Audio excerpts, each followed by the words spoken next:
Hey, Scott Horton here to tell you about this great new book by Michael Swanson, The War State. In The War State, Swanson examines how Presidents Truman, Eisenhower, and Kennedy both expanded and fought to limit the rise of the new national security state after World War II. If this nation is ever to live up to its creed of liberty and prosperity for everyone, we are going to have to abolish the empire.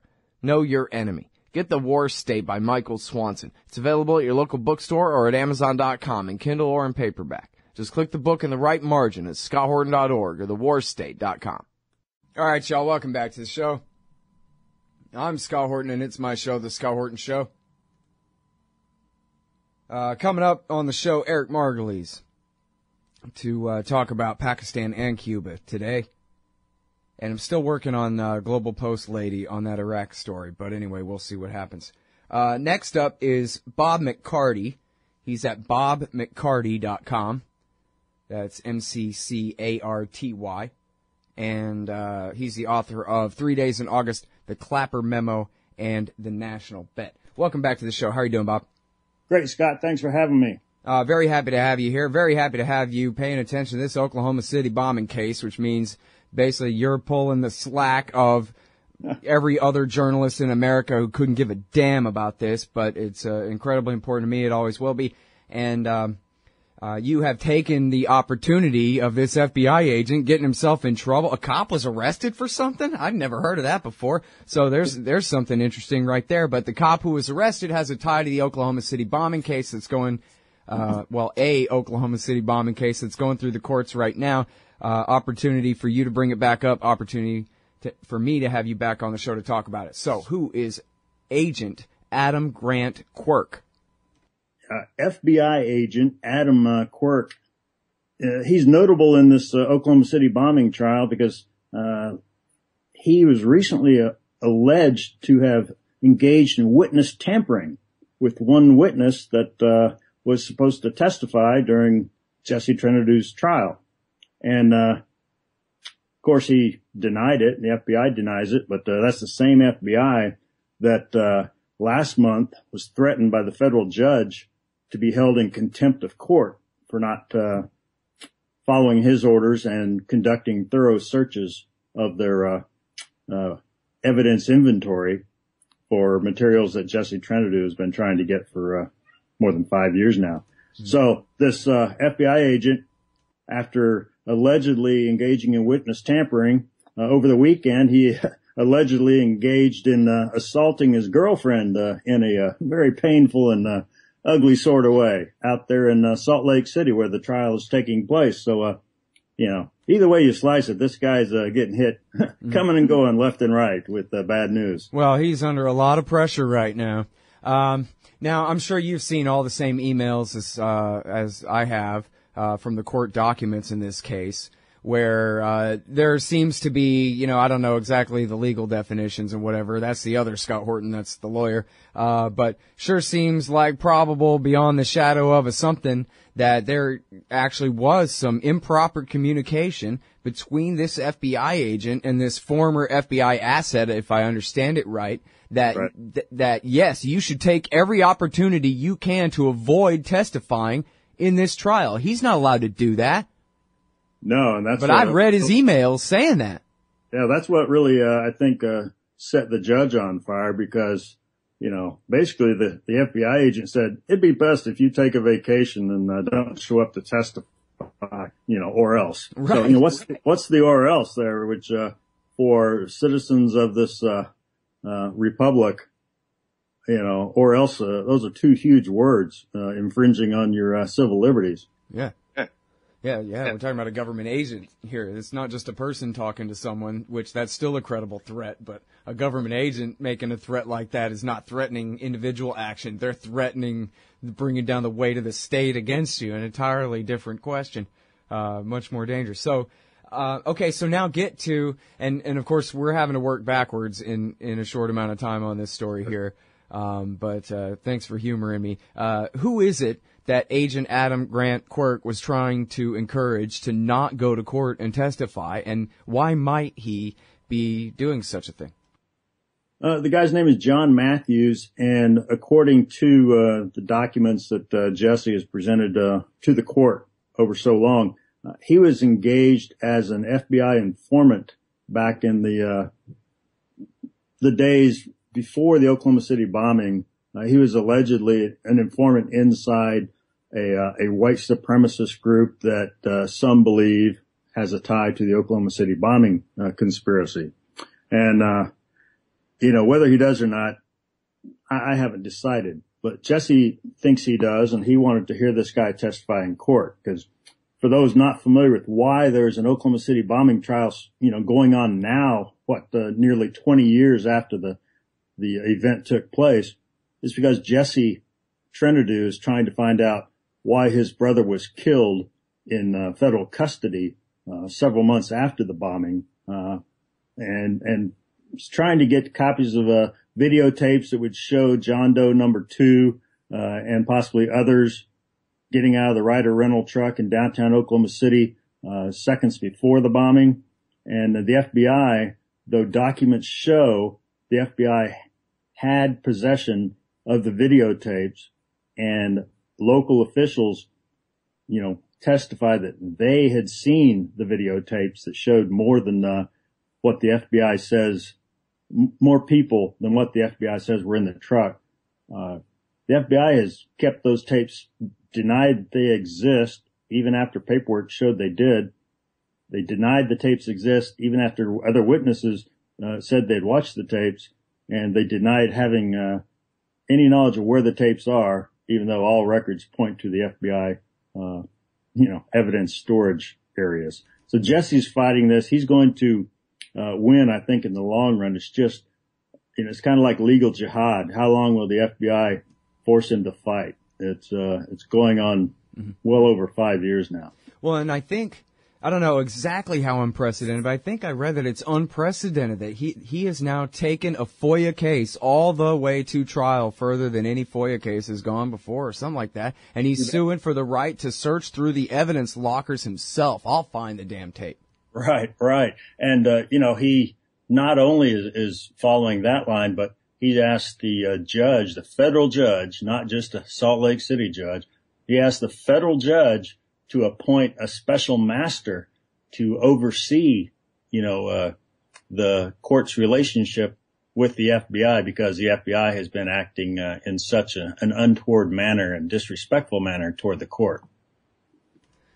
Right, yeah, and that's one thing about this judge is he's way out there in Utah, and apparently for some reason has it in his head that he's somewhat independent from the Justice Department and doesn't tend to see things their way for years on end here now. It's a damn near miracle in this day and age. And I want to get back to what you mentioned there real quick, just for people who have no idea how the Oklahoma bombing has anything to do with this. What you mentioned there about Jesse trying to find out who killed his brother and why his brother, Kenneth Trentadue.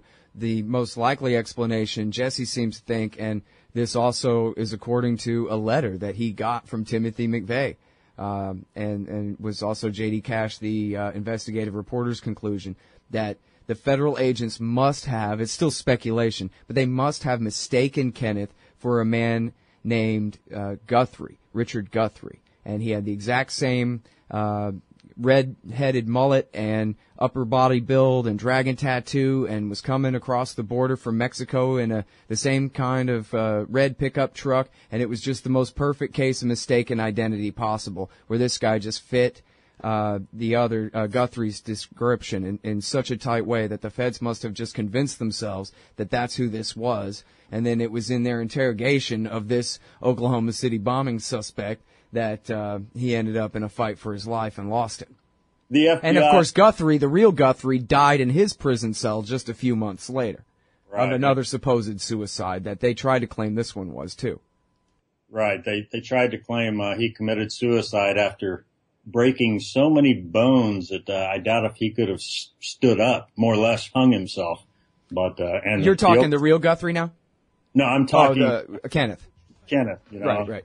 Okay, I'm sorry. Too many he's. Now, hold it 1 second. We got to take this break. When we get back, we'll have more with Bob McCarty on the heroic Jesse Trentadue fighting for justice in the case of the death of his brother, Kenneth, and for the truth of the Oklahoma City bombing. And we'll be right back after this. Hey, Al, Scott Horton here to let you know Pizza Noir, Book 1 by Denver Day is now available at your local bookstore and Amazon.com. Grab a cold cup of coffee and follow Tacoma, Washington Detective Rick Thompson as he investigates the mystery behind the mass murder of dozens of hot young strippers and roller derby girls all across the West, while he learns new things about the world and himself. Pizza Noir, Book 1 by Denver Day. Normal, as we knew it, is a thing of the past. Find it at scotthorton.org/books or scotthorton.org/Amazon. All right, guys, welcome back to the show. I'm Scott Horton.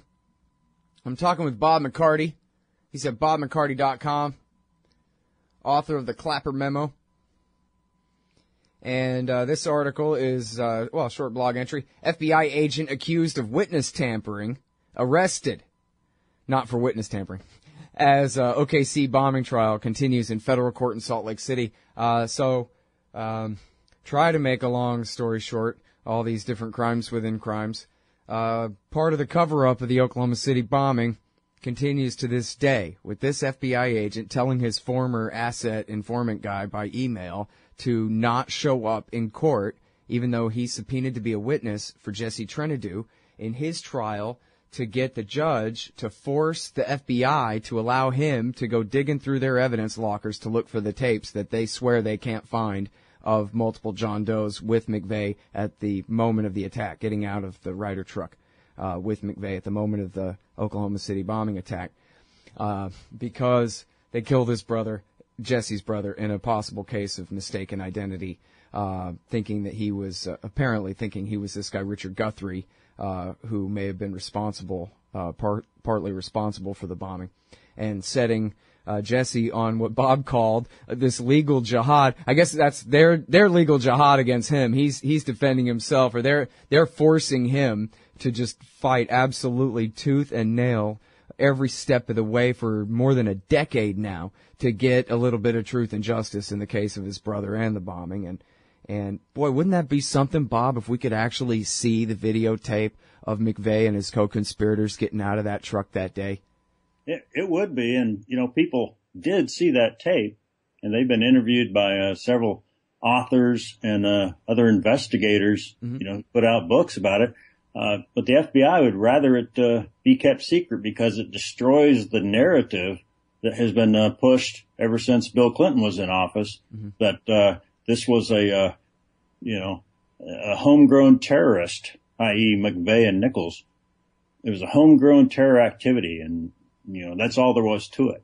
But if the John Doe number 2 actually comes out, or others come out in that tape, then it tells us that the administration then, and really everyone since then, has been lying about the truth of the Oklahoma City bombing.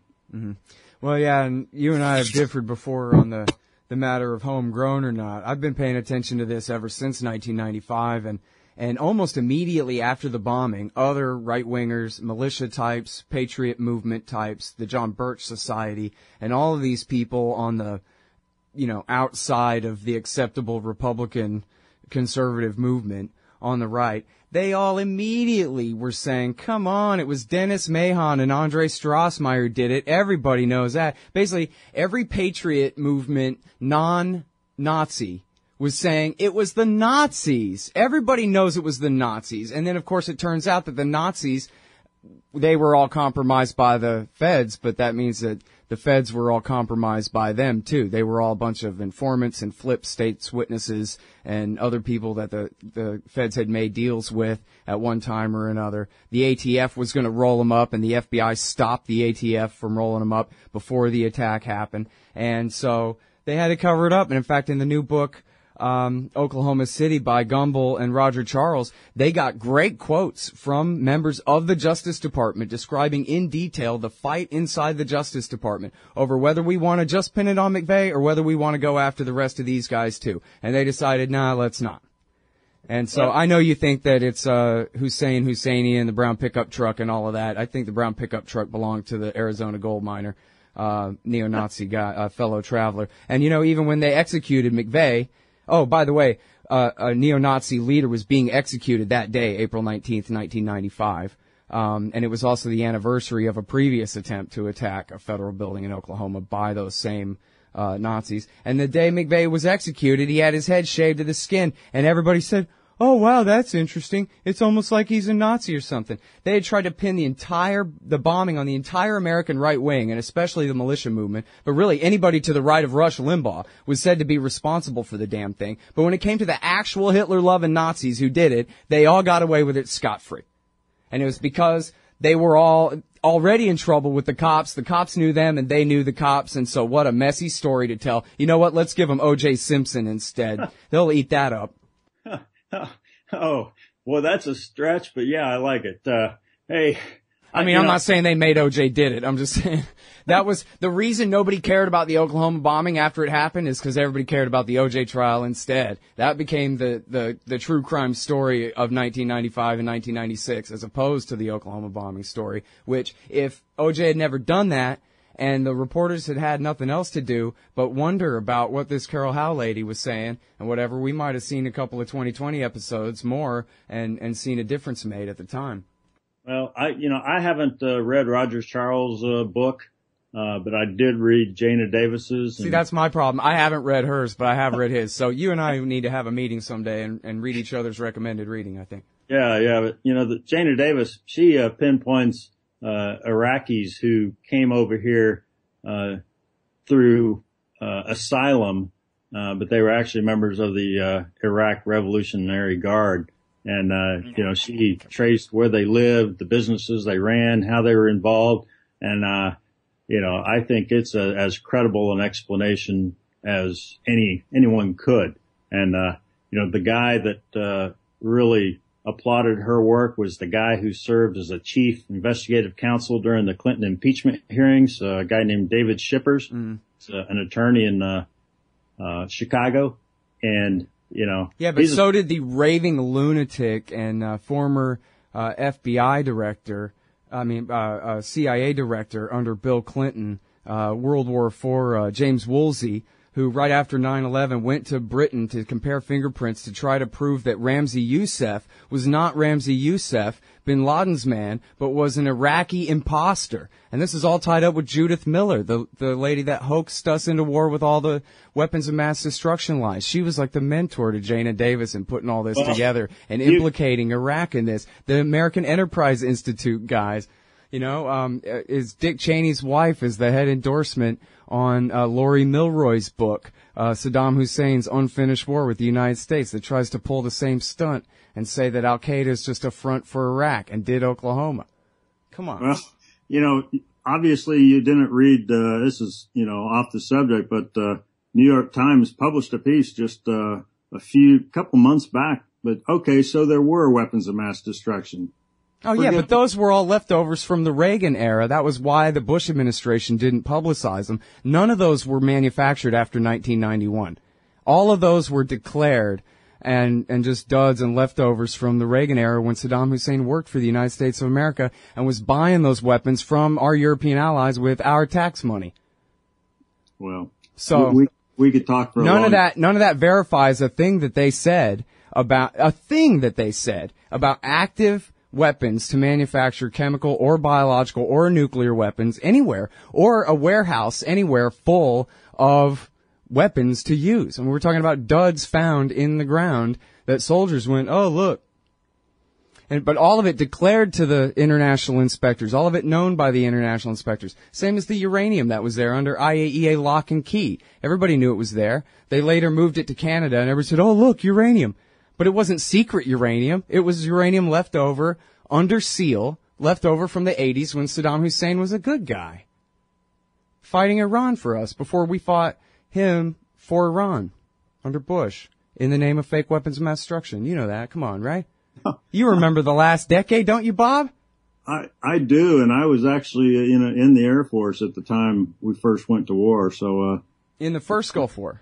Yeah. Yeah. So you know that they discovered his nuclear program after that war, and they completely destroyed it, and that no part of it ever came into existence again after 1991. That's in the Dulfer report.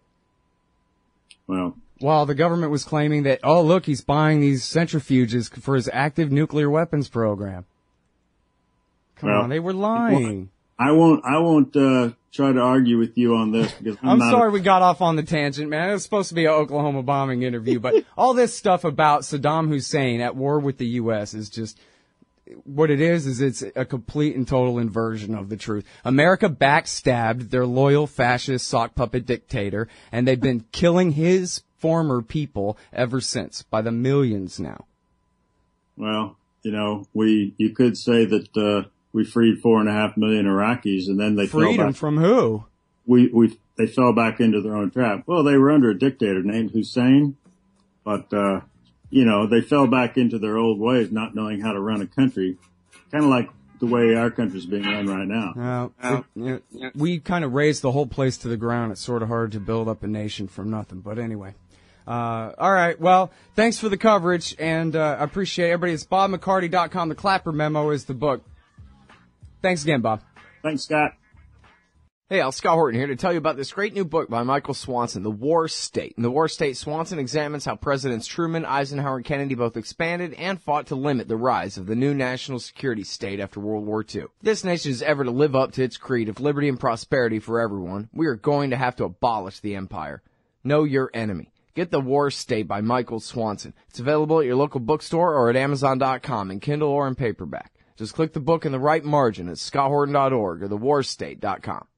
Hey, Scott here. If you're like me, you need coffee. Lots of it. And you probably prefer it tastes good, too. Well, let me tell you about Darren's Coffee Company at darrenscoffee.com. Darren Marion is a natural entrepreneur who decided to leave his corporate job and strike out on his own, making great coffee. And Darren's Coffee is now delivering right to your door. Darren gets his beans direct from farmers around the world. All specialty, premium grade with no filler. Hey, the man just wants everyone to have a chance to taste this great coffee. darrenscoffee.com. Use promo code Scott and you get free shipping. darrenscoffee.com. Hey, Scott Horton here for WallStreetWindow.com. Mike Swanson knows his stuff. He made a killing running his own hedge fund and always gets out of the stock market before the government-generated bubbles pop, which is, by the way, what he's doing right now, selling all his stocks and betting on gold and commodities. Sign up at WallStreetWindow.com and get real-time updates from Mike on all his market moves. It's hard to know how to protect your savings and earn a good return in an economy like this. Mike Swanson can help. Follow along on paper and see for yourself. WallStreetWindow.com.